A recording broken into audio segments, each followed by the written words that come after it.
جڑاوالا میں S S P operation doctor Mahmood Rizwan اور S P Bilal Mahmood Saleri نے امن کمیٹی کی ہمراہ آرمی سولوشن چرچ اور ایکسچینج چوک اور کیتھولک چرچ چمڑا منڈی میں دعائے تقریب میں شرکت کی۔ S S P operation doctor Rizwan Ahmed Khan اور S P Jaranwala Muhammad Bilal Mahmood Saleri, D S P Jaranwala ممبران امن کمیٹی حاجی حبیب اللہ عطار، میاں وقاص خالد، میاں وسیم طارق، سید طاہر حسین شاہ، رانا عادل فاروق، محمد سکندر حیات ذکی، میر محمد اسلم، مولانا فضل رسول رضوی نے چرچ میں دعائے تقریب میں شرکت کی۔ پاسٹر میجر مشرق اور پاسٹر شکیل نے تمام شرکاء کا شکریہ ادا کیا۔ اس بات کا اعادہ کیا کہ مسیحی برادری نے پہلے بھی ملک کی تعمیر و ترقی میں حصہ ڈالا اور آئندہ بھی اسی جوش و جذبے کے ساتھ کام کرنے کا یقین دلایا اور قرآن پاک کی بے حرمتی کی پرزور مذمت کی۔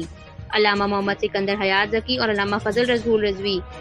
میاں مصدیق طارق نے بھی اسلام میں اقلیتوں کے حقوق پر روشنی ڈالی اور 16 اگست کے جڑاوالا میں ہونے والی توڑ پھوڑ کی بھرپور مذمت کی اور کہا کہ جب تک عبادت کی گاہیں مکمل نہیں ہوتی تب تک ہماری مساجد آپ کی عبادت کے لیے کھلی ہیں۔ اے ایس پی جڑاوالا مولانا بلال محمود سلیری نے کہا، ہم تمام مسیحی بھائیوں کے دکھ درد میں شریک ہیں اور ان سے اپیل کی ہے کہ وہ اپنے گھروں میں نارمل طریقے سے زندگی گزاریں۔ جڑاوالا پولیس آپ کی حفاظت کے لیے ہر پل موجود ہے۔ اس موقع پر A S P operation doctor Mahmood Rizwan کا کہنا تھا کہ اپنی پوری ٹیم کے ہمراہ اپنے مسیحی بھائیوں کے دل جوئی کے لیے آیا ہوں اور آپ کی رہنمائی کے لیے مساق سینٹر اور کمپلیمنٹس فیل کر دیے ہیں۔ نیز تمام چرچ میں ہیلپ سینٹر نمبر کی فلیکسیکل لگا دیے ہیں اور آپ کی کسی بھی قسم کی شکایت کو فوری حل کیا جائے گا۔